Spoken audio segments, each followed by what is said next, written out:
वंशी विभूषितकरान् नवनीरदाभात् पीताम्बरात्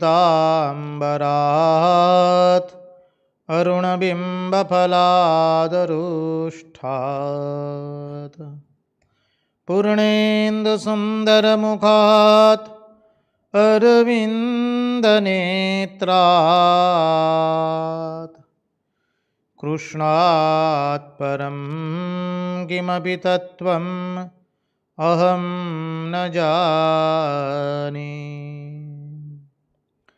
कृष्णात् परं किमपि तत्त्वम् अहं न जाने। स्वस्ति श्रीगणेशाय नमः। श्रीसरस्वत्यै नमः। श्रीगुरुभ्यो नमः। नारायणं नमस्कृत्य नरं चैव नरोत्तमं देवीं सरस्वतीं व्यास ततो जयमुदीरयेत्। नमस्ते शारदे देवी सरस्वती मतिप्रदे वसत्वं मम जिह्वाग्रे सर्वविद्याप्रदाभव।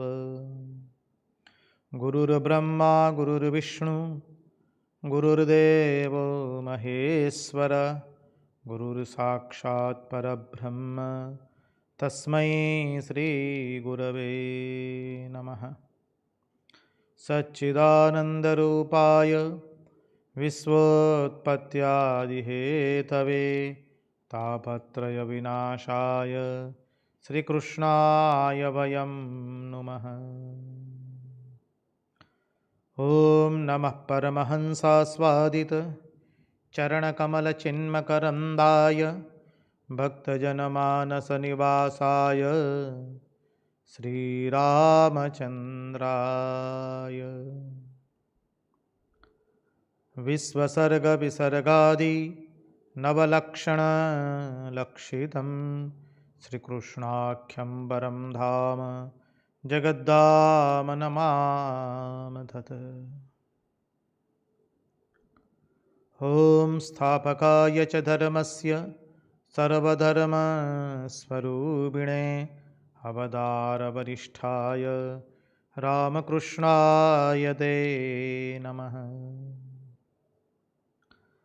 मुगं करोति वाचालं पङ्गुं लङ्घयते गिरिं यत्कृपात्वमहं वन्दे परमानन्दमाधवम्। कृष्णकनैयालाल की जय, भक्तवत्सल भगवान की जय, वृंदावन बिहारी लाल की जय, भगवान श्री राम कृष्ण देव की जय, भागवत भगवान की जय, भागवत भक्त भगवान की जय।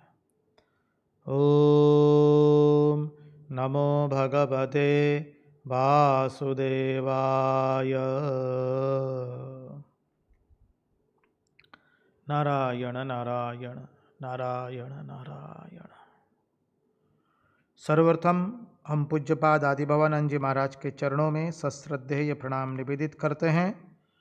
तत्पश्चात रामकृष्ण आश्रम राजकोट के अध्यक्ष पूज्यपाद स्वामी निखिलेश्वरानंद जी महाराज के चरणों में श्रद्धापूर्वक के प्रणाम निवेदित करते हैं। उपस्थित पूज्यपाद प्रभु सेवानंद जी महाराज एवं पूज्यपाद शंकरेशानंद जी महाराज सह अन्य समस्त सन्यासी महात्माओं के चरणों में एवं विरक्तों के चरणों में हमारे सश्रद्धेय प्रणाम निवेदित करते हैं। इस दृश्य श्राव्य माध्यम से जो कोई भी इस भागवत रसामृत का रसपान कर रहा है, उन सब के हृदय में निवासित उस अनंत अखंड अविनाशी परब्रह्म परमात्मा को मुहुर मुहुर वंदन करके आइए भागवत भगीरथी में हम अवगाहन करें। नारायण नारायण नारायण।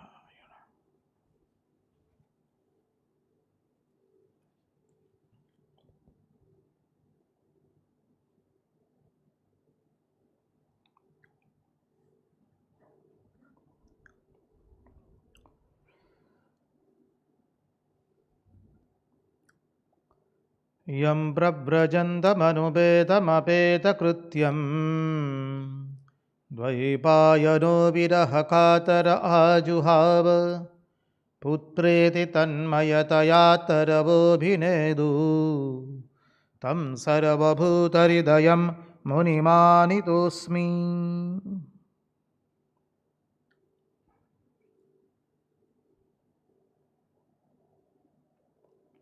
तो आइए हम भागवत की इस अनुपम दिव्य लीला में प्रवेश करें, जहाँ पर गोपियों की अवस्था का वर्णन भगवान स्वयं अपने मुंह से उद्धव जी के समक्ष कर रहे हैं।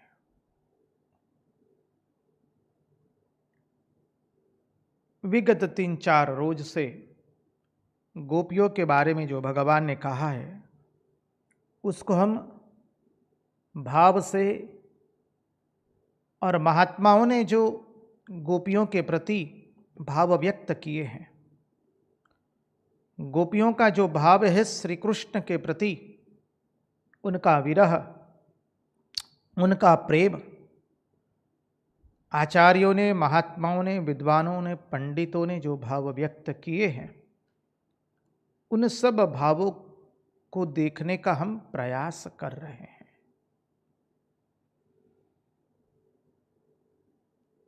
देखिए, गोकुल की गोपी जो है, वो भगवान को अपनी प्रत्येक इंद्रिय से पीना चाहती है, नेत्रों से भगवान का दर्शन करना चाहती है, चर्म से भगवान का स्पर्श करना चाहती है, कर्ण से भगवान के रसामृत का, दिव्य रसामृत का आस्वादन लेना चाहती है, नासिका से भगवान को सूंघना चाहती है,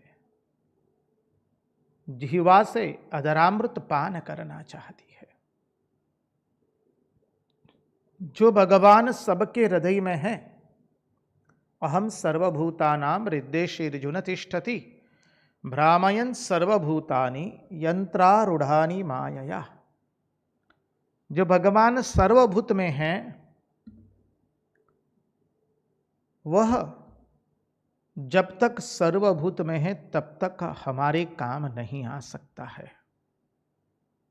हमें तो उस भगवान को हमारी प्रत्येक इंद्रिय से पीना है,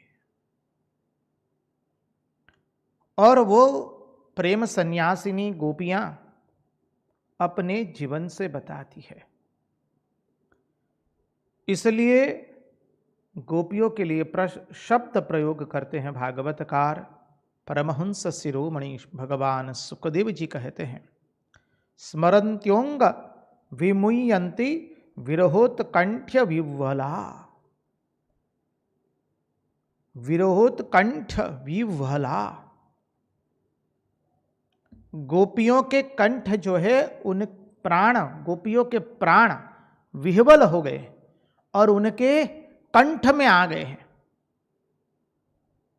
समझिए, कंठ तक प्राण आ गए। कल हमने देखा था कि गोपियों का प्राण हरण करने के लिए देवता आए, लेकिन उनको प्राण मिले ही नहीं कहीं पर, क्योंकि गोपी ने अपना प्राण तो भगवान श्री कृष्ण के पास रख छोड़ा है। आचार्य समझाते हैं दूसरी एक अद्भुत दृष्टि देकर के कि गोपियों के प्राण इतने व्याकुल हो गए कि कंठ तक आ गए हैं, लेकिन बाहर निकल नहीं रहे।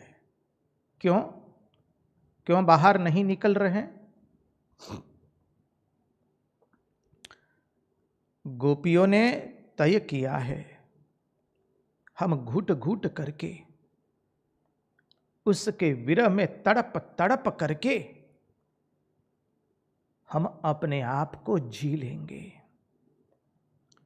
पर हम हमारे प्राणों का त्याग नहीं करेंगे। क्योंकि यदि हमने हमारे प्राणों का त्याग कर दिया तो हमारे प्रियतम श्री कृष्ण को अत्यंत कष्ट होगा। हम जो भी दुख है हम सहन कर लेंगे, लेकिन प्रियतम हमारा आएगा ब्रज में, और जब उसे पता चला कि किसी गोपी का घर उज्जड़ हो गया है, उसने श्री कृष्ण के विरह में अपने प्राणों को त्याग दिया है, तो उसे अत्यंत कष्ट होगा।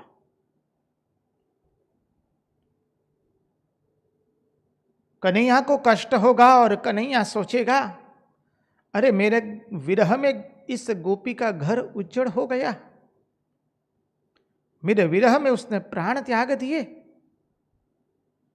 तो हमारे कन्हैया को कितना कष्ट होगा। हम श्री कृष्ण को यहां कष्ट देने नहीं आए हैं, हम घुट घुट करके तड़पेंगे। अरे महारास के अंदर में तो इन्हीं गोपियों ने कह दिया है, कन्हैया हम तुम्हारे विरह में कल्प पर्यंत तक तड़पेंगी। 1-2 साल की बात नहीं है। ओ श्री कृष्ण, हम तुम्हारे विरह में कल्प पर्यंत तक तड़पेंगी। गोपियां प्रेम सन्यासिनी है, वो कोई बाबा जी नहीं है। जब जो मन में आया भाव, उस भाव का अनुसरण करके उस भाव को व्यक्त कर दिया।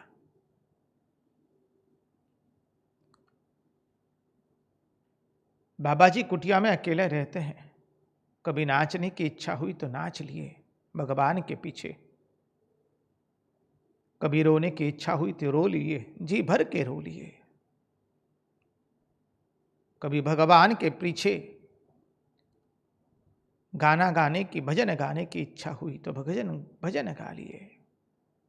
कभी हंस लिए, कभी रो लिए, कभी नृत्य कर लिए, कभी शांत बैठ करके भगवान की लीला का आस्वादन करने लगे।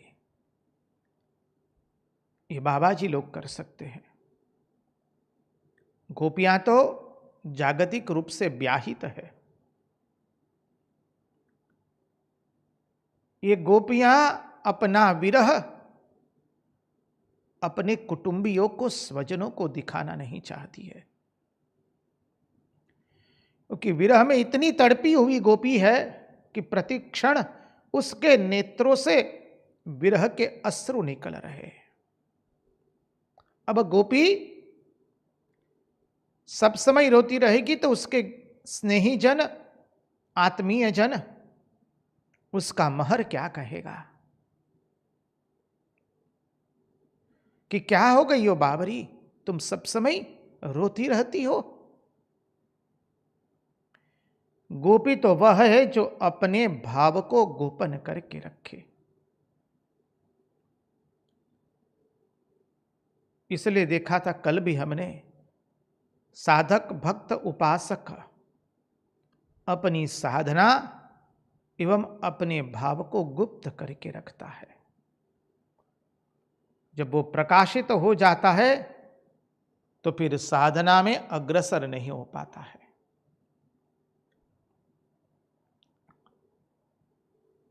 गोपी कृष्ण के विरह में फपक फपक कर रो भी नहीं पा रही है।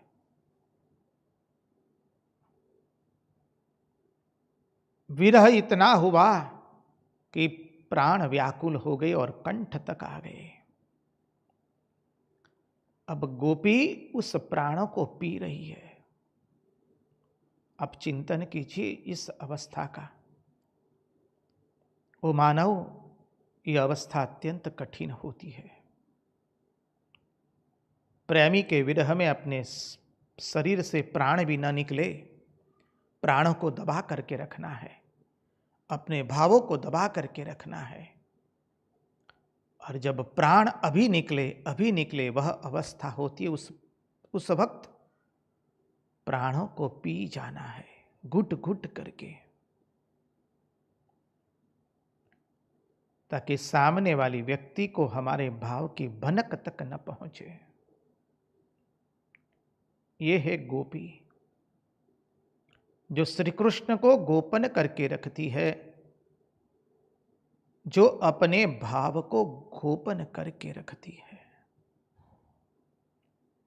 गोपी को इस भाव को हमारे श्याम सुंदर बहुत अच्छी तरह से जानते हैं, उसका दर्शन कर रहे हैं। इसलिए श्याम सुंदर ने उद्धव जी को कहा, स्मरन्त्यंगोंग विमुह्यन्ति विरहोत कंठ विह्वला। गोपी के प्राण कंठ में आ गए मेरे विरह में, और उस प्राणों को वो पी जा रही है। गोपियां ऐसी महान है।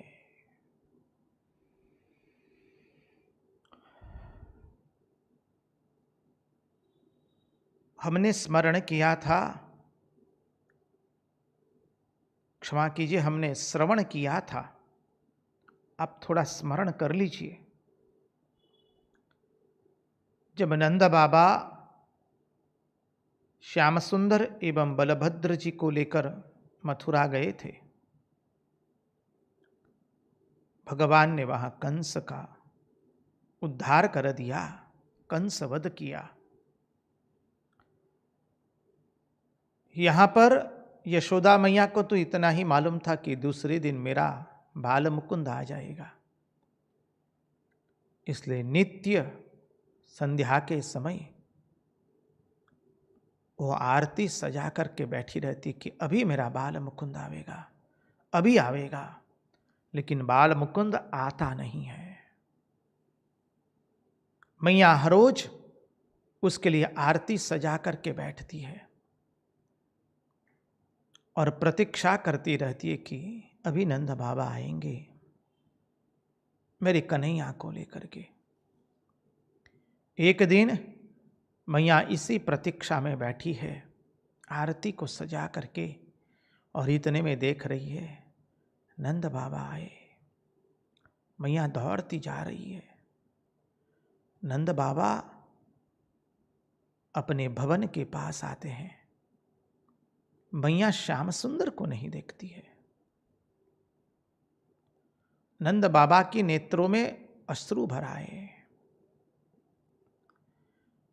मैया और कुछ नहीं पीती, पूछती है मेरा कन्हैया कहाँ गया, मेरा कन्हैया कहाँ गया। नंद बाबा अपने नेत्रों में आंसू भर लाए। नेत्रों से अश्रु की धारा बहते हुए नंद बाबा कहते हैं, ओ ब्रजनंदिनी, मैं तुम्हारे श्याम को वापस नहीं ले आ पाया। मैं तुम्हारे श्याम सुंदर को पुनः ब्रज में लेकर नहीं आ पाया। और यशोदा मैया कह देती है, तुम बिना श्याम सुंदर आए हो। अरे अच्छा होता कि तुम वहीं पर मर जाते। तुम जीवित वापस कैसे आ गए श्याम सुंदर के बिना। तो नंद बाबा कहते हैं, जी तो करता था मैं भी अपने प्राणों को मथुरा में ही त्याग दूं, क्योंकि ये शरीर श्री कृष्ण के बिना जा सकता नहीं है।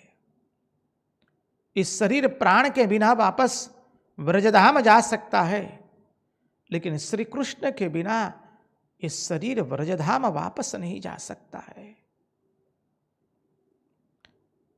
कन्हैया ने मुझे आश्वासन देते हुए कहा है कि वो आएगा, मथुरा में थोड़ा ठीक ठाक करके पुनः व्रजधाम में लौटेगा।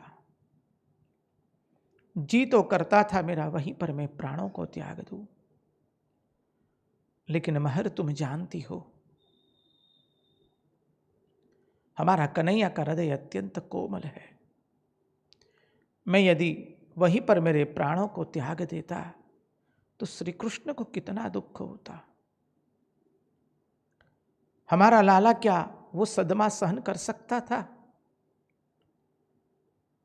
कि हमने लाला के विरह में मैंने प्राण त्याग दिए, वो भी मथुरा में ही। ओ ब्रजनंदिनी, हम श्री कृष्ण के लिए जीवित रहेंगे, अपने प्राणों को त्यागेंगे नहीं।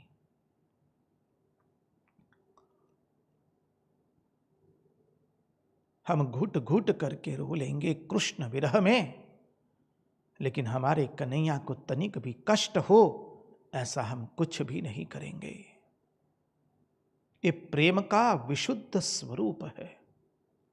ये विशुद्ध प्रेम का दर्शन करा रहे हैं नंद बाबा, माता यशोदा, गोप एवं गोपीजन।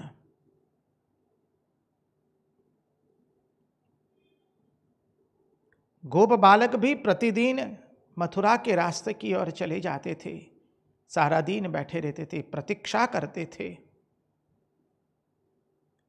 कि कन्हैया अभी आवेगा, कन्हैया अभी आवेगा। संध्या हो जाती, रात्रि होने को आती तो लौट आते।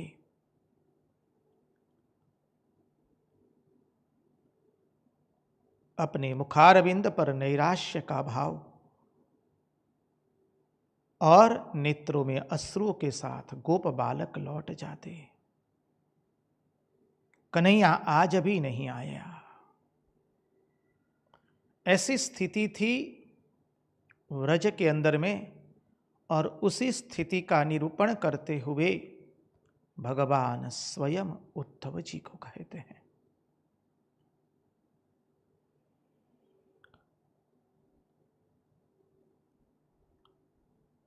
भगवान उद्धव जी को कहते हैं, उद्धव मैं यहां बैठे बैठे ये सब देख रहा हूं। गोपियों के प्राण अब खूब व्याकुल हो चुके हैं, कंठ तक प्राण आ गए, लेकिन वो अपने प्राणों को पी जाती है। नंद बाबा एवं यशोदा मैया घुट घुट करके रो रहे हैं।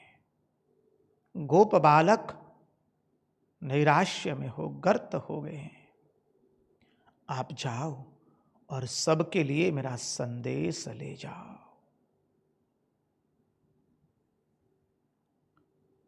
यह अद्भुत वर्णन कर रहे हैं भगवान श्री कृष्ण स्वयं उद्धव जी के सामने व्रजवासियों का। और 5वें श्लोक में तो अद्भुत कह दिया, धारयन्त्यति कृच्छ्रेण प्रायः प्राणान् कथश्चन प्रत्यागमन संदेशैर्वल्लभ्यो मे मदात्मिकः।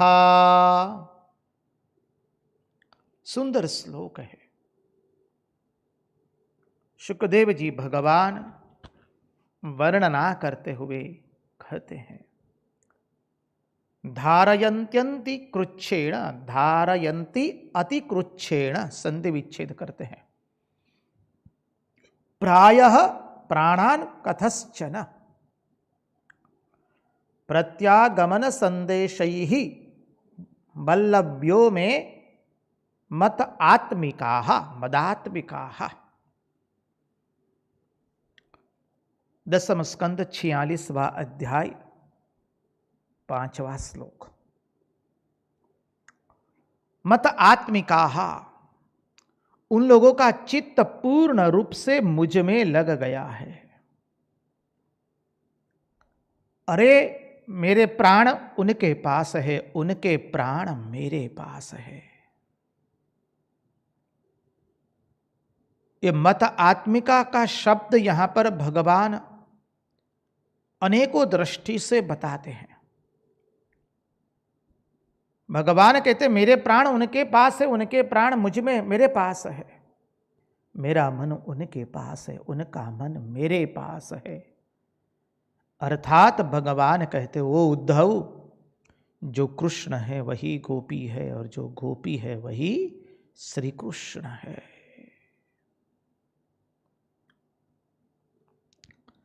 कृष्ण कृष्ण करता थय गोपी कृष्ण स्वरूप, गुरु गुरु करता शिष्यनु रहे न पूर्व स्वरूप। रंगदूत महाराज लिखते हैं, कृष्ण का चिंतन करते करते गोपियां कृष्ण स्वरूप हो गई है। धारयन्त्यंत अतिकृच्छेण, कष्ट से अपने प्राणों को धारण करके रखा है। प्रायः प्राणान कथश्चन, प्राण निकल रहे कथश्चन, किसी प्रकार अपने प्राणों को टिका करके रखा है। प्रत्यगामन संदेशैहि, प्रत्यगामन संदेशैहि, केवल एक आशा से, मेरे संदेश आएगा, मैंने संदेश जो दिया है उन लोगों को भेजा है कि मैं आऊंगा, उसलिए वो अपने प्राणों को टिका करके रखा है उन्होंने। कल जो भाव हमने देखा था उसका स्मरण कीजिए। गोपियां कहती है काग से, अरे काग तू मथुरा जा रहा है तो मथुरा नंदन को कह देना, जब गृह में आग लगती है ना, तब पशुओं को बंधनों से मुक्त कर दिया जाता है, ताकि पशु अपनी जान बचा सकते हैं। वो काग मथुरा नंदन से तू कह देना, हमने इस प्राण, हमारे गृह में तो आग लग चुकी है, अब इस प्राण रूपी शरीर को आशा रूपी बंधन से वो मुक्त कर दे। गोपी के प्राण भी बंध चुके हैं। किससे बंध चुके हैं? आशा रूपी जंजीर से, आशा रूपी बंधन से। और वो आशा रूपी बंधन लगाया है हमारे प्राण प्रिय मुकुंद ने, माधव ने, गोविंद ने। नीलमणि ने संदेशा जो भेजा है, जाने के समय कहा था मैं वापस आऊंगा, उस आशा रूपी बंधन से ये प्राण रूपी शरीर बंधा हुआ है। बल्लव्य मे मत आत्मिकाः।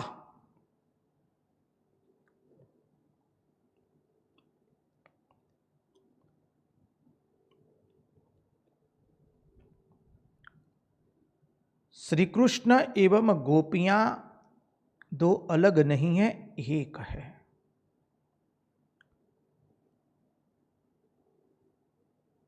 गोपी कृष्ण बन गई है और कृष्ण गोपी बन गए हैं। महारास के प्रसंग में भगवान ने ब्रह्मा जी को ये दर्शन कराया था। आप लोग चिंतन कीजिए, हमने वो बिंदु लिया था। ब्रह्मा जी जब भगवान का महारास देखते हैं, ब्रह्मा जी वंदन करते हैं, उनको लगता है तो अच्छा, लेकिन समाज के उपयुक्त नहीं है। ब्रह्मा जी वंदन करते हैं तो देखते हैं केवल कृष्ण ही कृष्ण है। खड़े होते तो केवल गोपियां ही गोपियां लगी। जो गोपी है वह कृष्ण है, जो कृष्ण है वह गोपी है।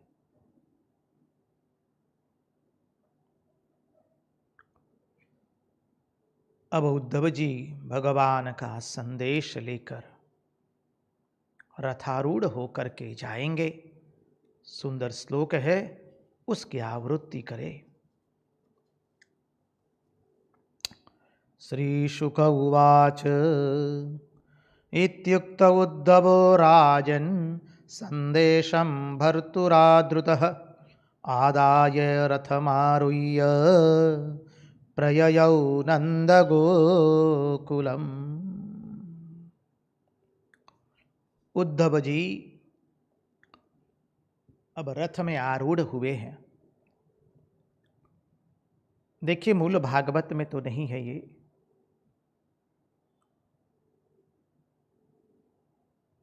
वैष्णव आचार्यों ने बहुत सुंदर तरह से, जब उद्धव जी रथ पर आरूढ़ होते हैं और जब व्रज गमन के लिए निकलते हैं, उसका वर्णन किया है। रसिकों ने रस लिया है। श्री कृष्ण उद्धव जी को कहते हैं उद्धव। गोपियां पर पुरुष को देखती तक नहीं है, गोपियां प्रपंच को देखती नहीं है, गोपियां प्रपंच की कोई कथा वार्ता सुनती नहीं है।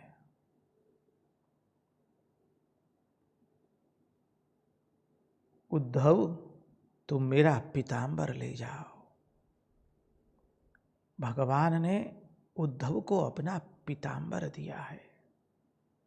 वर्णन ऐसा है, रथ जा रहा है, भगवान से रहा नहीं गया। भगवान उद्धव जी को रथ तक विदाई देने आते हैं। उद्धव जी भगवान के चरण में साष्टांग प्रणिपात करते हैं। प्रभु आप ये क्या कर रहे हैं? आप स्वामी हैं, मैं आपका सेवक हूं। आप मुझे रथ तक विदाई देने आते हो, धर्म का भंग हो रहा है, धर्मशास्त्र की मर्यादा टूट रही है। प्रभु आप मेरे स्वामी, मैं आपका सेवक हूं, आप मुझे रथ तक विदाई देने आए, वो उपयुक्त नहीं है। कृपा करके हे प्रभु आप अपने कक्ष में जाइए, आप अपने महल में पुनः लौट जाइए। यहां पर श्री कृष्ण के नेत्रों से अभी अश्रु गिर रहे हैं। उद्धव जी समझ रहे हैं कि भगवान का कितना प्रेम है गोपियों के प्रति।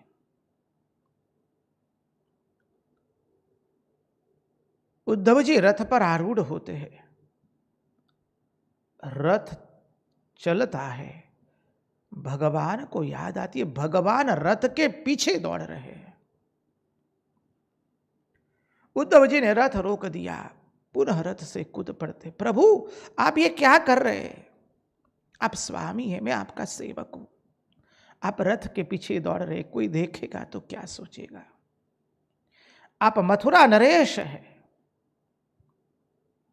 मेरे रथ के पीछे इस तरह से दौड़ना वो शोभा नहीं देता है आपको। भगवान अश्रुपूर्ण नेत्र से उद्धव जी को कहते हैं, उद्धव मेरा ये पीतांबर ले लो, ये पीतांबर ले लो, पीतांबर पहनना, तब जाके गोपियां तुम्हारी ओर दृष्टिपात करेगी, क्योंकि गोपियां पर पुरुष को देखती नहीं है। भगवान ने जब इतना तक दे दिया, भगवान ने जब उद्धव जी का पाणी ग्रहण किया, उसी वक्त भगवान ने अपनी सभी संपत्ति जैसे उद्धव जी को दे दी है। उद्धव जी का रथ चलता है, भगवान उद्धव जी के रथ की ओर दृष्टिपात करते रहते हैं। जब तक उद्धव जी के रथ की धूल उड़ती है, श्री कृष्ण रथ की ओर एक टस देखते रहते हैं। उद्धव जी का रथ चल रहा है, उद्धव जी व्रज की गोपियों का स्मरण कर रहे हैं, और उद्धव जी का हृदय अभी विह्वल हो चुका है। मथुरा का त्याग किया व्रज क्षेत्र में आने के लिए उद्धव जी ने, जैसे उनका रथ व्रजधाम को स्पर्श करता है। बोलो श्री व्रजधाम की जय। उद्धव जी के हृदय परिवर्तन हुआ है। उद्धव जी गोपियों का चिंतन कर रहे हैं, ये गोपियां कैसी होगी जिनके लिए श्री कृष्ण बावरे बन गए हैं। साक्षात भगवान, साक्षात जगदीश्वर, जिनकी इतना वर्णन करते करते उनके नेत्रों में से अश्रु बहा रहे हैं, वो व्रजांगनाएं कैसी होगी। वो नंद बाबा और वसुदेव मैया, नंद बाबा एवं यशोदा मैया धन्य है। मैं उन गोपियों का दर्शन करूंगा, मैं उन गोपियों के चरणों में वंदन करूंगा। धीरे धीरे व्रज गोकुल में आया। गोकुल में आते आते उद्धव जी को सायं काल हो गया है।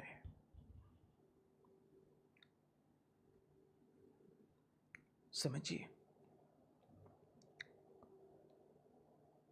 उद्धव जी को देखते ही उद्धव जी ब्रज धाम को कैसे देखते हैं उसका श्रीमद् भागवत में वर्णन है।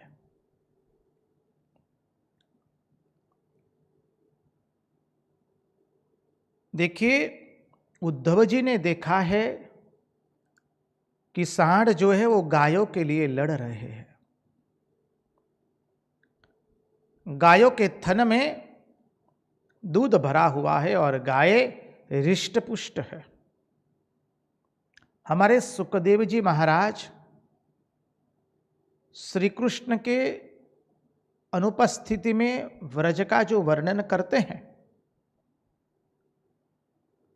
उनकी दृष्टि सर्वथा अलग है। सुखदेव जी महाराज जिस दृष्टि से व्रजधाम का वर्णन करते हैं, व्रजधाम में कहीं शोक नहीं है, गायें हृष्ट पुष्ट है, उनके थनों में दूध भरा हुआ है और यहां से वहां गायें दौड़ रही है। वृंदावन सा सुंदर वन है, पशु पक्षी कलरव कर रहे हैं।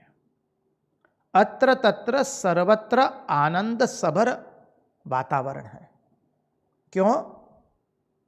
क्योंकि सबने तय कर लिया है कि कब श्री कृष्ण आएंगे यहां, और यदि वो आएंगे और हम लोग यदि उदास होंगे, हमारे घरों में यदि दीप नहीं जलेगा, हमारे होठों पर यदि मुस्कान नहीं होगी,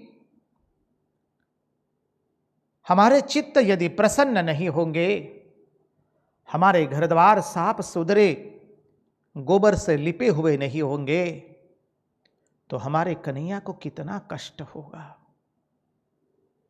हम उनको प्रेम करती है कष्ट देने के लिए नहीं, हम उनको प्रेम करते हैं, ब्रजवासी कहते हैं, कन्हैया को आनंद देने के लिए, कन्हैया को कष्ट देने के लिए नहीं। हम भोक्ता बन करके उनका भोग नहीं करते हैं।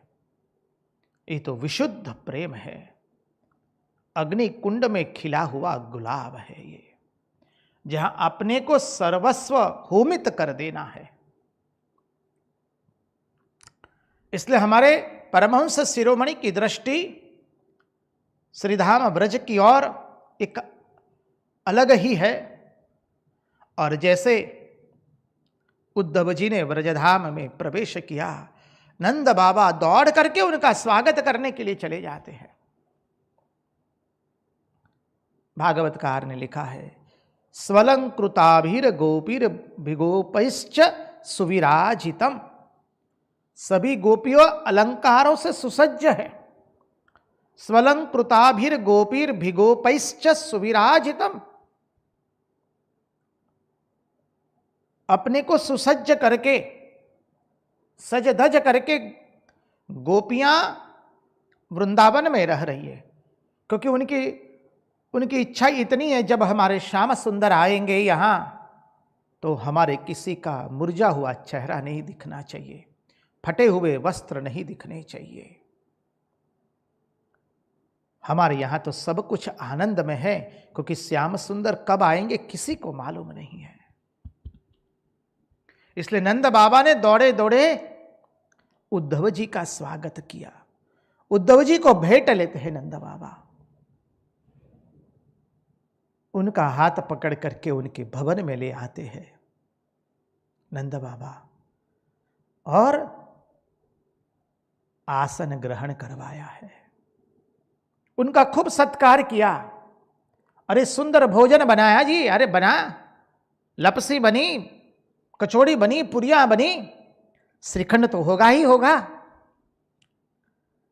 मिष्ठान तो होंगे ही होंगे, लपसी बनी, समझिए, श्रीखंड है, पूरी कचौड़ी बनी, बहुत मिष्ठान बना है, यथोचित स्वागत किया गया। भागवत में लिखा है, मिष्ठान का नाम नहीं लिखे, वो हमने जोड़ दिया है जी।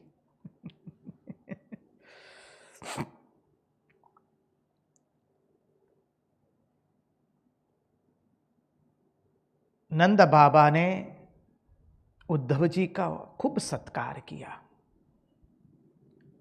रात्रि में बाद में उनको पलंग पर शयन कराया, उनके चरण दबा करके उनके श्रम को दूर किया है। समझिए। और चरण दबाने के बाद जब उनका श्रम दूर हुआ, नंद बाबा कहते हैं, हमारे मित्र वसुदेव जी कैसे हैं?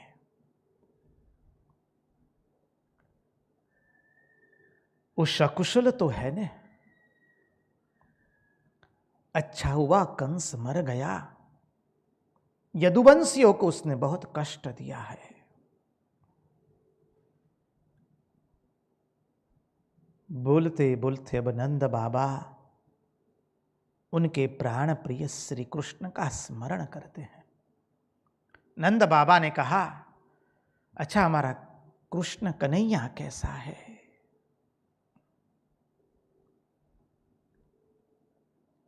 उसका स्मरण करते करते नंद बाबा के नेत्रों में आंसू भर आए और नंद बाबा कहते हैं,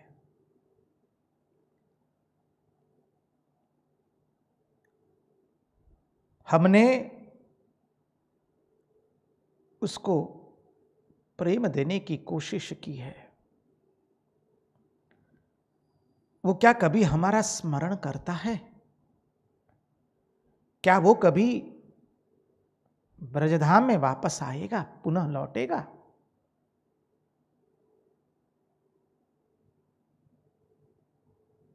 नंद बाबा के नेत्रों से अब अश्रु की धारा निकलती है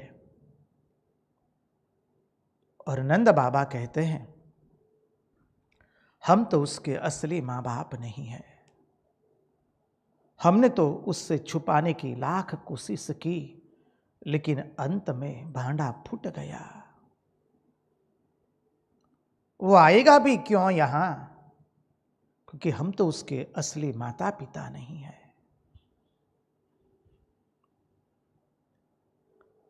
हम तो कभी मथुरा जाकर के उसको देखने वाले नहीं हैं।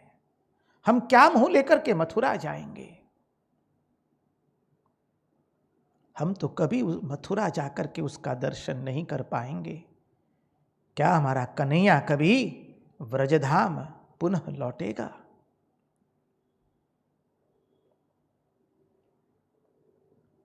उद्धव जी के साथ नंद बाबा बातचीत कर रहे और नंद बाबा कह रहे, ओ उद्धव तुम्हें क्या बताओ,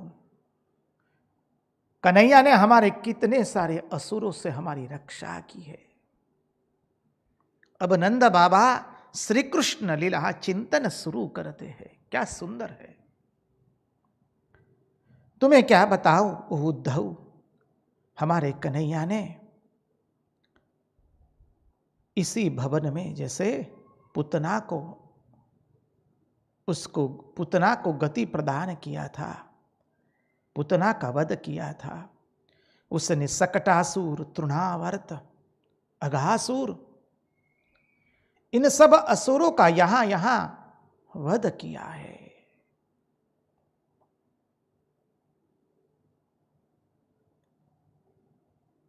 उद्धव देखो, ये जो गिरिराज दिखाई दे रहा है, उद्धव हमारे कन्हैया ने 7 दिनों तक अपने बाएं हाथ की अंगुली, टचुली अंगुली पर उसे धारण किया था।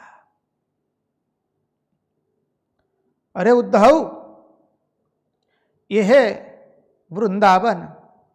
जब हमारा श्री कृष्ण जाता है तो पक्षियां कलरव करते हैं। अरे पक्षियां अपने पंख को थमा देते हैं। अरे कन्हैया का वो स्वरूप हमें अभी भी याद आता है, जब हम कन्हैया को सजाते धजाते थे।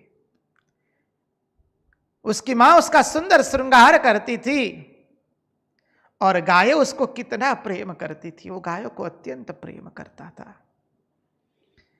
और जब गायों के धन के साथ वो जब बाहर निकलता है, सुंदर सी पीली सी पगड़ी पहनता था, कभी नीली, कभी केसरी, कभी फेंटा बांधता था, कभी पगड़ी पहनता था, पीला पीतांबर पहनता था। हाथों में बाजू है, हाथों में कंकन है, करधनी पहनी है। अरे भगवान की अलकावली थोड़ी कपोल पर आ गई है और मुखारविंद पर अद्भुत हास्य है, और हम सब लोग एक टस उसको देखते ही रहते थे। उसके अतिरिक्त उसको देखने के बाद जगत को देखने की इच्छा तक नहीं होती थी हमें।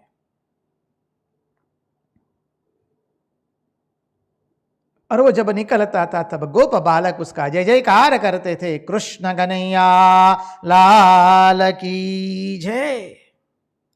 अरे उद्धव तुम्हें क्या बताऊं, उसने कितने सारे असुरों से हमारी रक्षा की। जमुना जी के अंदर में कालिया नाग से हमारी रक्षा की, अग्निपान किया,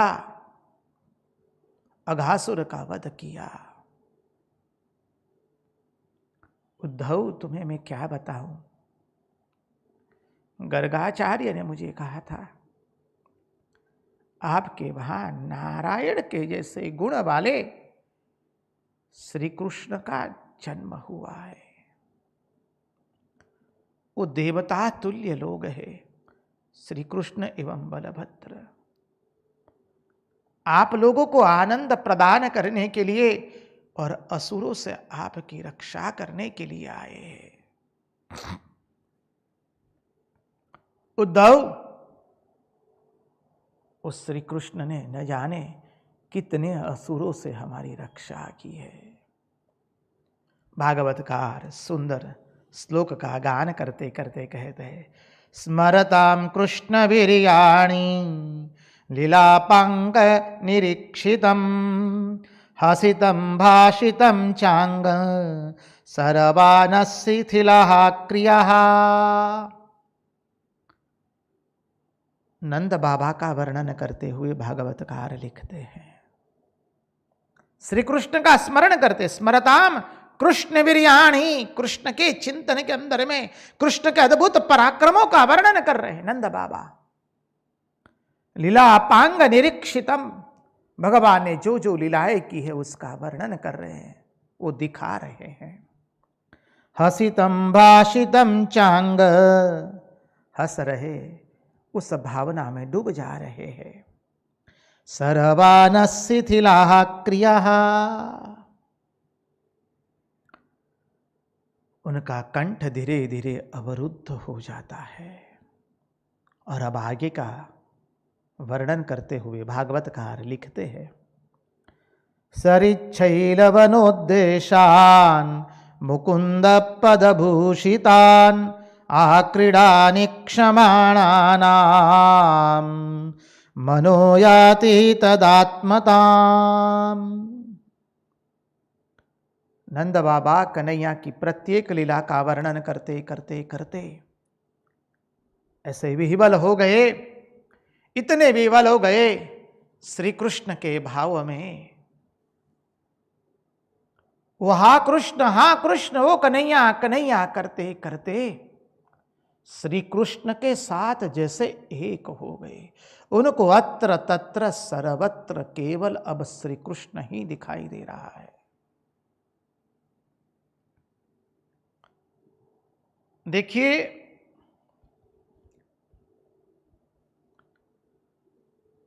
भागवतकार ने जब उद्धव जी के व्रज में आगमन पर जो व्रज का वर्णन किया है, उसमें एक बहुत सुंदर बिंदु लिखा है। ये व्रज की गोपिकाएं और व्रज गोपजन, गोप एवं गोपीजन कैसे है। श्री कृष्ण के प्रति इतना प्रेम होने के पश्चात भी उन्होंने अपने वैदिक सनातन धर्म की एक भी परंपरा छोड़ी नहीं है। गोपियां नित्य नियमानुसार अग्नि में होम करते हैं, गोपजन सूर्य का अवस्थान करते हैं, उपस्थान करते हैं, अतिथि गाय ब्राह्मण पितर और देवताओं का पूजन नित्य करते हैं। ब्रजवासी की श्रद्धा और देव पूजा में कोई कमी नहीं आई है। वो श्रद्धा से देव पूजन करते हैं, पितरों का पूजन करते हैं।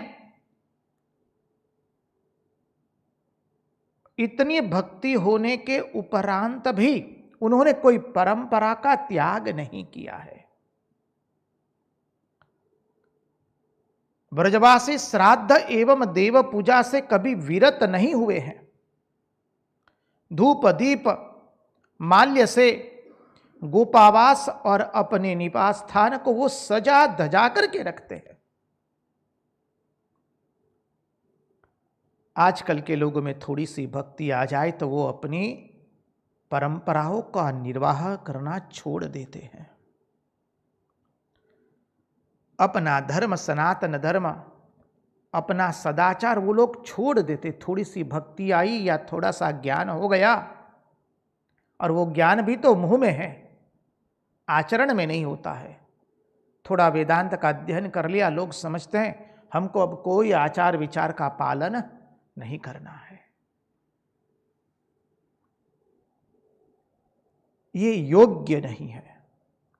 गोप गोपी जनों में इतना प्रेम होने के बाद भी उन्होंने अपने आचार विचार को, अपनी परंपराओं को तोड़ा नहीं। इसलिए भगवान आद्य शंकराचार्य भी कहते हैं आचारः प्रथमो धर्म। जो आचार विचार छोड़ दे, समझ लीजिए उसके मुंह में वेदांत, उसकी क्रियाओं में वेदांत नहीं है। जो भक्ति में थोड़ा आगे बढ़ा और अपने आचार विचारों का त्याग करे, उसकी भक्ति दंभ के समान होती है। आचार्य शास्त्र एक स्वर से उसका उच्चारण करते हैं। गोपांगनाओं ने, गोपजनों ने एक भी परंपरा का निर्वाह करना बंद नहीं किया है। परंपराओं को अक्षुण्ण बनाए रखे हैं वो। उनके जितना प्रेमी और उनके जितना अद्वैतवादी कौन हो सकता है? अरे वो अद्वैतवादी थोड़े थे, वो तो अद्वैत थे एक तरह से। जब उद्धव जी नंद बाबा से ये सब सुनते हैं और नंद बाबा भगवान के विरह में व्याकुल होकर के अत्र तत्र नंद बाबा को केवल कृष्ण ही दिखाई देते हैं, तब उद्धव जी स्वतः कहते हैं मैं ब्रह्म की सर्व जगह ब्रह्म का अनुभव करो, ब्रह्म की व्यापकता का वर्णन मैं करता हूं। और ये ब्रह्म की व्यापकता का नंद बाबा दर्शन कर रहे हैं। उद्धव जी का अहंकार चूर्ण हुआ है। अरे वैष्णव आचार्यों ने तो यहां तक कह दिया, श्री कृष्ण जब उद्धव जी को भेज रहे हैं गोपियों को समझाने के लिए, तो उद्धव जी ने कहा कि गोपियां क्या मेरी वेदांत की बात समझेगी? वो तो गांव की गवार है, उनको मैं क्या वेदांत समझाऊंगा? और यहां आकर के उद्धव जी का अहंकार पूर्ण रूप से चूर्ण हो गया है। उद्धव जी कहते हैं ब्रह्मात्मैक्य का बोध उसकी बात मैं करता हूं, और नंद बाबा ब्रह्मात्मैक्य का बोध कर रहे हैं।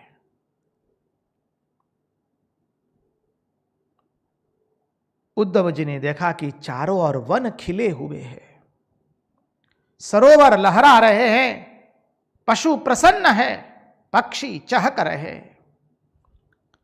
नंद बाबा ने आनंद से उनका स्वागत भी किया है।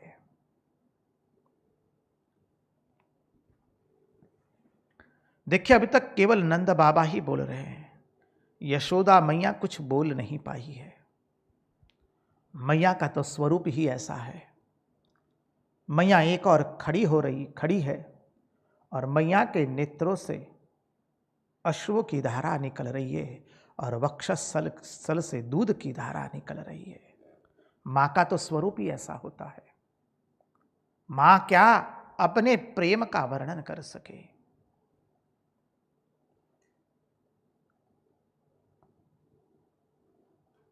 नंद बाबा कहते हैं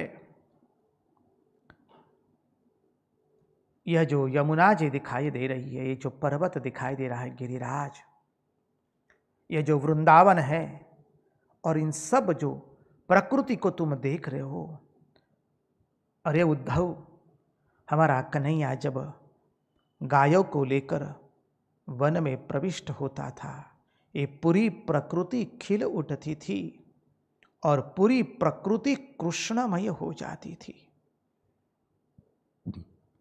पक्षियां पंख फड़फड़ाना बंद कर देते थे, गायों के मुंह में घास रह जाता था। अरे उद्धव क्या कहूं, बछड़े गायों का थन अपने मुंह में रख देते थे, वो वैसे ही रह जाते थे। हरिण एवं हरिणी आकर के, हिरण एवं हिरणी आकर के एक टस श्री कृष्ण के अद्भुत सौंदर्य को, रूप माधुरी को, लीला माधुरी को, वेणु माधुरी का पान करते रहते थे। और गोप बालक श्री कृष्ण को घेर करके संकीर्तन किया करते थे। बरहापीडम नटवरवपू कर्णयो कर्णिकारं बिभ्रद्वास कनककपिशं वैजयन्तीं च माला रन्ध्रावेणुरदरसुदया पूरयन् गोपवृन्दै वृन्दारण्यं स्वपदरमणं प्राविशत गीत कीरति।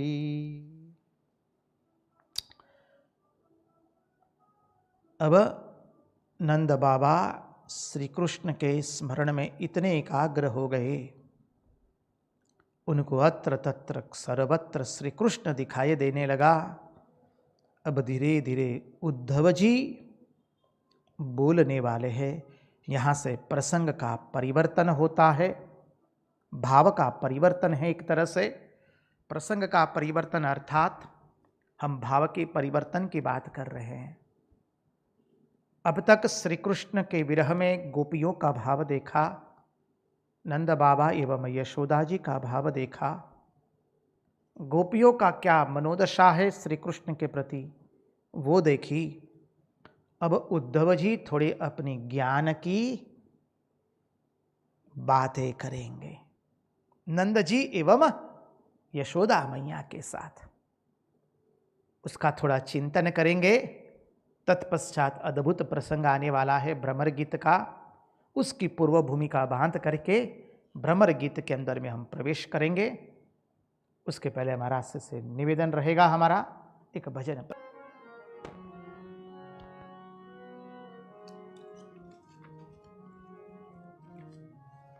धीरे धीरे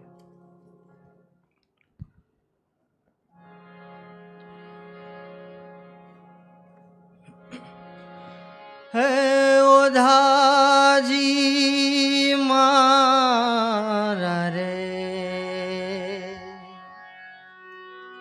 मारा वाला ने है वडी ने के जो जीरे, माने तो मनावी ले जो रे। है ओधा जी एम मारा वाला ने रेवड़ी ने के जो जीरे।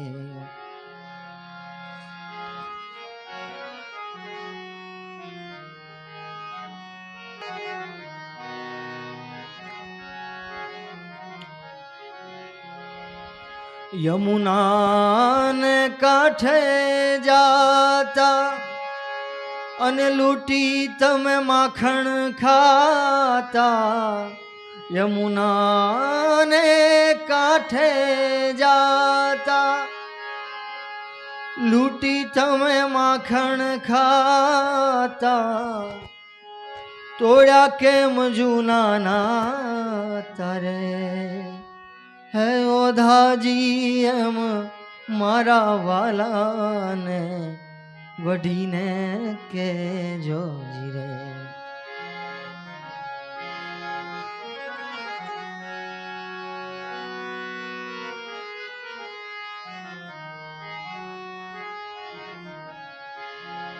ઉપજા તો રંગે કાળીજ અને કાળા તમે વનમાળી કુબજા રંગે કાળી કાળા તમે વનમાળી કે જોડી આવી ક્યાંય ન ભાડી રે હે ઓધાજી એમ મારા વાલાને વઢીને કેજો રે માને તો મનાવી લેજો રે ઓધાજી એમ મારા વાલાને રે વઢીને કેજો રે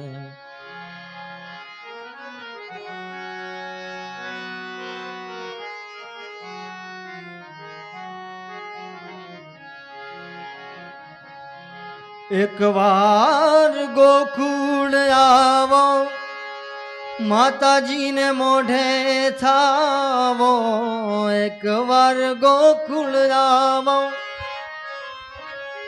अने माताजी ने मोढ़े थावो गायों ने संभाली जाओ रे ए ओधाजी एम मारा वाला ने वढ़ीने केजो रे जो माने तो मनावी लेजो रे है ओधाजी एम मारा वाला ने वढ़ीने केजो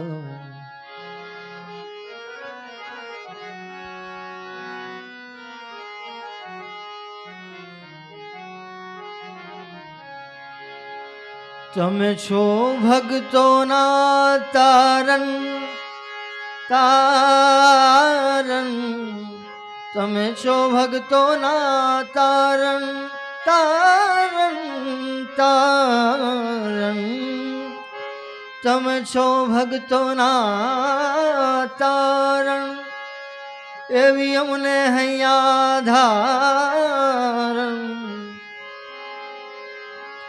के गुण गाय भगो चारण रे है ओधाजी एम मारा वाला ने रे वढ़ीने के जो रे माने तो मनावी ले जो रे है ओधाजी एम मारा वाला ने वढ़ीने के जो रे माने तो मनावी ले जो रे है ओधाजी एम मारा वाला ने वढ़ीने के जो रे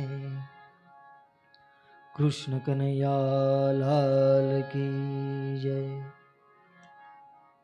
कृष्ण कन्हैया लाल की जय।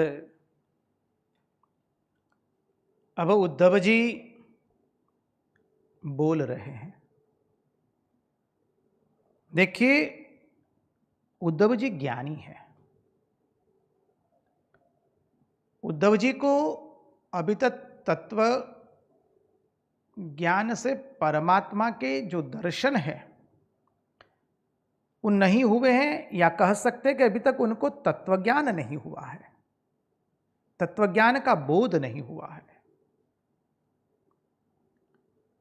बृहस्पति के साक्षात शिष्य है, शास्त्र विशारद है,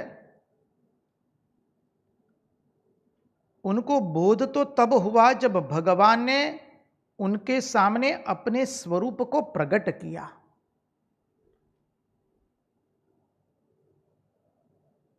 इसलिए उद्धव जी जो अपनी शास्त्र सम्मत बुद्धि से जो कह सकते हैं वो उन्होंने कहने का प्रयास किया है।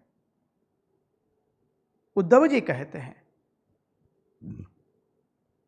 नंद बाबा एवं यशोदा मैया के प्रेम को देख करके उद्धव जी की हिम्मत नहीं हुई कहने की कि कन्हैया नहीं आवेगा। उद्धव जी ने कहा कि आप धीरज रखिए, कन्हैया अवश्य एक दिन आवेगा। और उद्धव जी कहते हैं, आप जिनसे प्रेम करते हैं वो तो साक्षात जगदीश्वर है। आपको लोगों का सद्भाग्य है कि वो आपका पुत्र बना। उसके लिए तो कोई मित्र नहीं है, कोई शत्रु नहीं है, वो तो जगदीश्वर है। इस जगत का परम मूल कारण है। समझिए, भागवतकार ने बहुत सुंदर वो श्लोक लिखा है, एतौ हि विश्वस्य च बीजयोनि रामो मुकुंदः पुरुष प्रधानम् अन्वियभूतेषु विलक्षणस्य ज्ञानस्य चेषात् इमौ पुराणौ। श्री कृष्ण एवं बलभद्र जी पुराण पुरुष है, अर्थात श्री कृष्ण परम पुरुष है और बलराम जी प्रकृति है। वे ही इस जगत के अभिन्न निमित्तोपादान कारण है। थोड़ा तत्व ज्ञान आवेगा, आप लोग थोड़ा स्मरण कीजिए। मृत्तिका में से घट बना, मृत्तिका उपादान कारण, उपादान कारण उसे कहते हैं जो कभी कार्य को छोड़े नहीं, उसका नाम उपादान कारण। कुंभार ने घट का निर्माण किया, इसलिए कुंभार बनता है निमित्त कारण, घट बनता है उपादान कारण। तो मृत्तिका में से घट का निर्माण हुआ,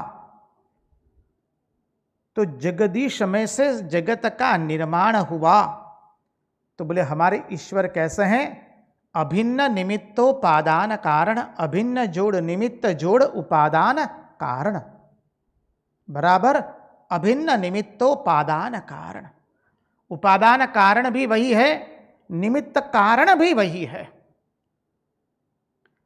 इसलिए श्री कृष्ण तो परम पुरुष है, बलभद्र जी प्रकृति है।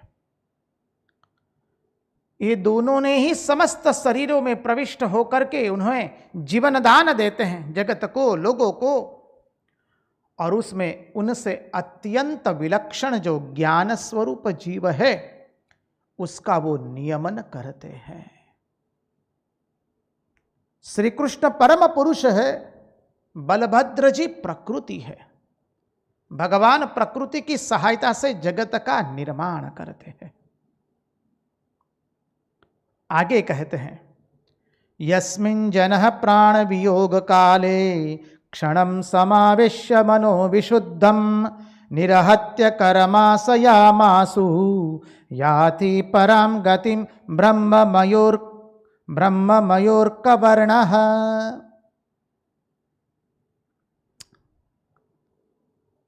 जो जीव मृत्यु के समीप, यस्मिन् जनः प्राण वियोग काले, जो जन प्राण के वियोग काल में मृत्यु के समय अपने शुद्ध मन से उनको पुकारता है, एक क्षण के लिए भी उसका मन भगवान में लग जाता है, इनमें लग जाता है, उसका स्मरण कर लेता है, वे समस्त कर्म वासनाओं से मुक्त हो जाता है और उसको ब्रह्ममय परम गति प्राप्त होती है। वो ब्रह्ममयी परम गति कैसी है? सूर्य समान तेजस्वी है। यस्मिन् जनः प्राण वियोग काले क्षणं समावेश्य मनो विशुद्धम, जो विशुद्ध मन से जो जीव प्रयाण काल के समय भगवान का स्मरण करता है, निरहत्य कर्माशयमासु, वो अभी अपने सभी कर्म पासों से मुक्त हो जाता है सदा के लिए। याति पराम गतिम ब्रह्ममयोर कवर्णः, उसको परम गति प्राप्त होती है। तस्मिन् भवन्तावखिलात्म हेतौ नारायणे कारणमर्त्यमूर्तौ भावं विधत्ततां नितरां महात्मन किं वावशिष्टम युवयोः सुकृत्यम। अब कहते नंद बाबा आप दोनों, नंद बाबा और यशोदा मैया आप दोनों परम भाग्यशाली है।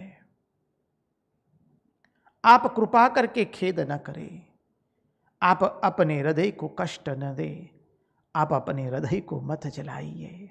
उद्धव जी ज्ञानी है ना, ज्ञान की बातें बता रहे हैं, ज्ञान गुदड़ी खोल रहे हैं अपनी, प्रेम गुदड़ी की, प्रेम की विशाल समुद्र के सामने अपनी ज्ञान गुदड़ी खोल रहे हैं उद्धव जी।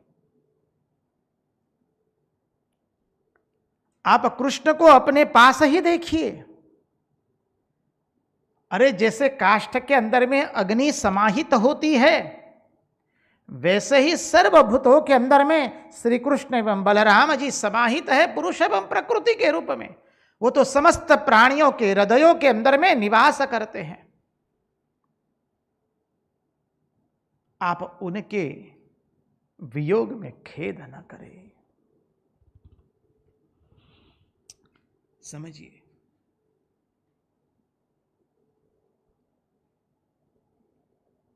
भगवान तो सबकी आत्मा है और परम कारण है। उस परम मूल कारण के स्वरूप को आप पहचानिए। तस्मिन् भवन्तावखिलात्म हेतु हो, अखिल आत्मा के परम हेतु है, परम मूल कारण है। नारायणे कारण मूर्त्य मूर्तौ भावम विदत्ताम नितराम महात्मन किम वावशिष्टम युवयोः सुकृत्यम। आप कितने भाग्यशाली है जो ऐसे परम मूल कारण, जो जगत का परम मूल कारण है, से जगदीश्वर के साथ आपको आनंद करने का सुअवसर भगवान ने प्रदान किया। आप लोगों ने अपने वात्सल्य रस से उनकी सेवा की, पूजा की। आप परम भाग्यवान है। मां खिद्यतम महाभागौ द्रक्ष्यतः कृष्णमांतिके अंतरहृदि स भूतानामस्ते ज्योतिरिवधि सही।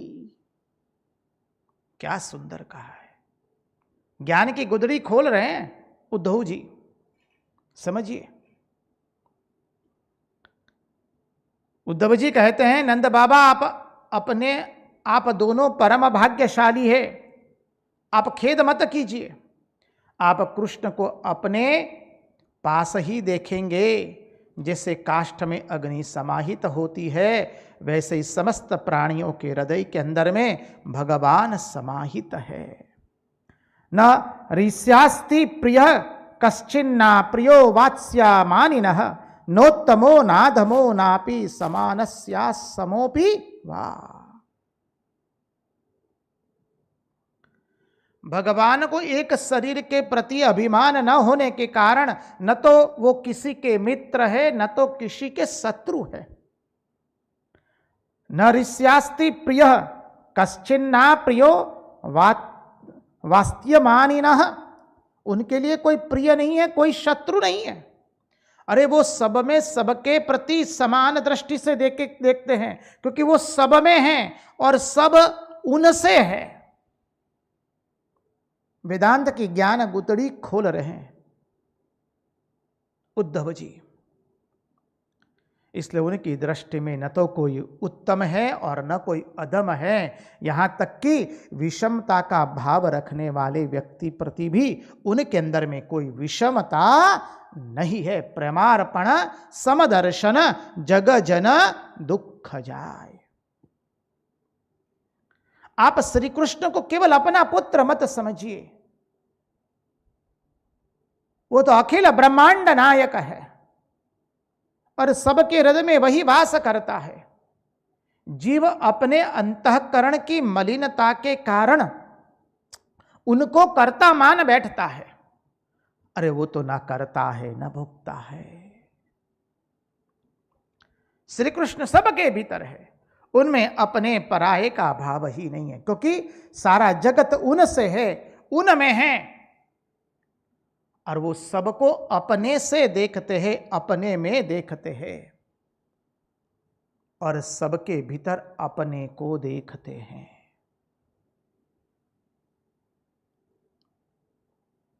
उनका न जन्म है न मृत्यु है, उनके लिए वो कर्ता भी नहीं है, भोक्ता भी नहीं है, इसलिए उनका प्रादुर्भाव ही नहीं हुआ है, उनका जन्म ही नहीं हुआ है।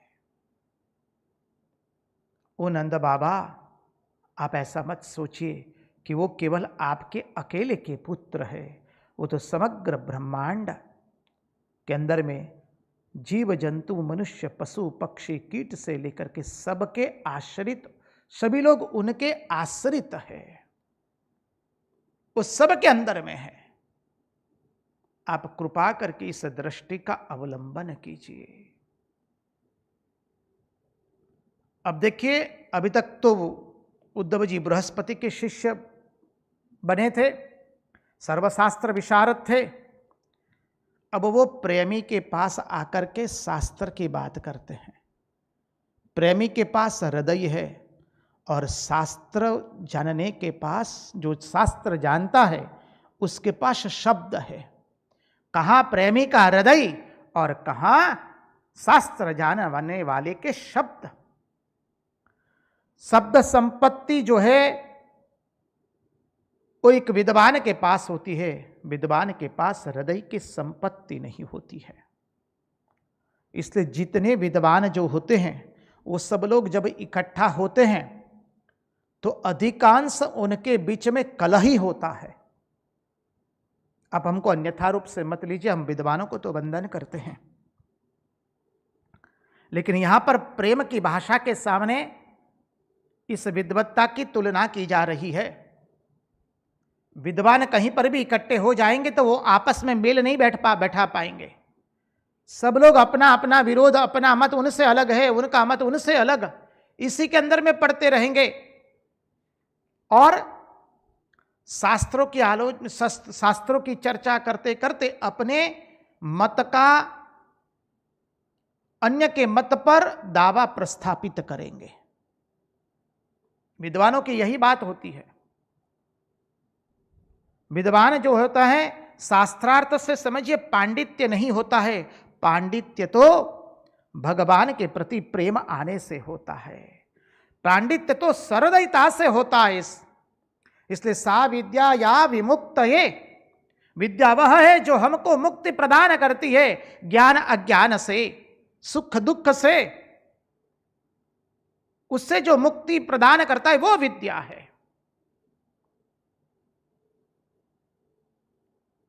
अब उद्धव जी अंतिम बात कहते हैं, अध्यास से तो आत्मा और देह की एकता का सबको ज्ञात है। अध्यास हो गया हमको। अध्यास होना अर्थात सरल अर्थ से कहे तो अज्ञान के कारण हमने अपनी देह को ही अपनी आत्मा मान लिया है। अध्यास से तो आत्मा और देह की एकता सबको मालूम है, परंतु यदि बाद से एकता पता चलती है, बाद से एकता मालूम पड़ जाए, कार्य कारण सिद्धांत विशेषण और विशेष्य से यदि एकता मालूम पड़ जाए तो परम ज्ञान का उदय होता है। कार्य कारण सिद्धांत से यदि एकता मालूम पड़ जाती है तो क्या हो जाता है, अरे हृदय के अंदर में भक्ति के फुवारे फुरने शुरू हो जाते हैं और उस भक्ति के फुवारों के अंदर में साधक उपासक भक्त स्नान करता है और वो भक्ति के फुवारों में स्नान करके भगवान से एकत्व को प्राप्त करता है। कार्य कारण सिद्धांत से यदि एकत्व समझे तो मृत्तिका में से घट बना तो मृत्तिका हुई कारण, घट बना तो घट हुआ कार्य। समझिए, कार्य कारण सिद्धांत सहज उदाहरण से ले, अद्वैत वेदांत के अनुसार हम इस साधारणतः इस उदाहरण का प्रयोग नहीं करते जो अभी हम प्रयोग करेंगे, लेकिन ये उच्च सोपान को समझने के लिए ये उदाहरण अत्यंत सहज सरल होता है। उदाहरण से समझे तो दूध में से दही बना, दूध हुआ कारण, दही हुआ कार्य, दही में से मक्खन बना तो दही अब बन गया कारण, मक्खन बन गया कार्य, और मक्खन में से अभी घी बना तो मक्खन हो गया कारण और घी हो गया कार्य।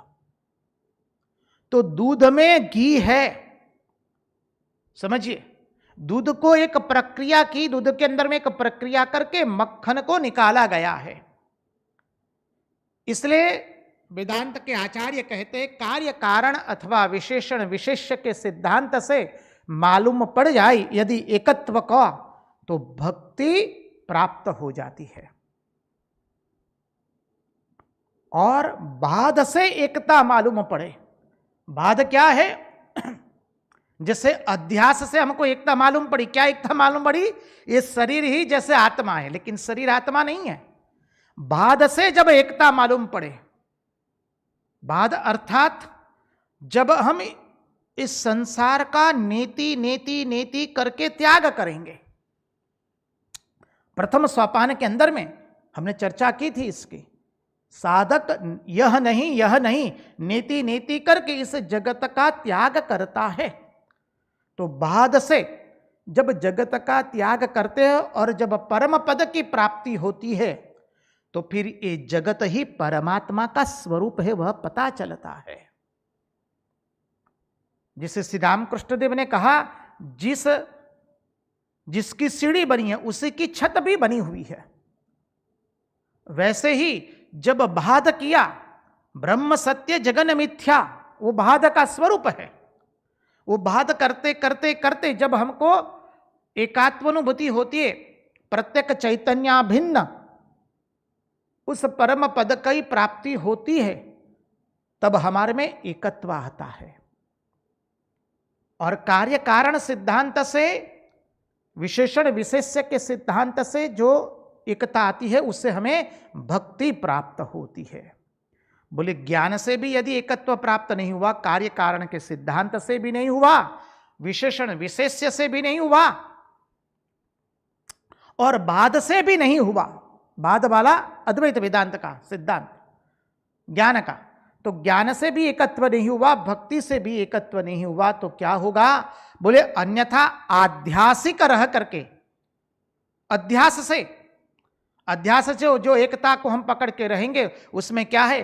पुनरपि जननम पुनरपि मरणम पुनरपि जननी जठरे शयनम यह संसारे खलु दुस्तारे कृपया पारे पाहि मुरारे। फिर इस संसार चक्र में हम घूमते रहेंगे, अध्यास के कारण जो एकता हो गई है। उद्धव जी ने सारी रात्रि, नंद बाबा ने अपनी भक्ति की बात कही, कृष्ण लीला की बात की, उद्धव जी ने थोड़ी अपनी ज्ञान गोदड़ी खोली। अब प्रातः काल की बेला हुई है, गोपियों का आगमन होने वाला है और अद्भुत प्रसंग आने वाला है भ्रमर गीत का। कल उस प्रसंग के अंदर में हम लीला का चिंतन करेंगे। आज यहीं पर उन्हीं की वाणी, उन्हीं के चरणों में समर्पित करते हुए, भगवान को प्रार्थना करते हुए, हमारे मन की मति गति और रति भगवान के चरणों में चली जाए। उन्हीं की वाणी उन्हीं को समर्पित करते हुए, कृष्ण कन्हैया लाल की जय, भक्त वत्सल भगवान की जय, वृंदावन विहारी लाल की जय, सब संतन की जय, सब भक्तन की जय। ओम नमः पार्वती पतये हर हर महादेव हर।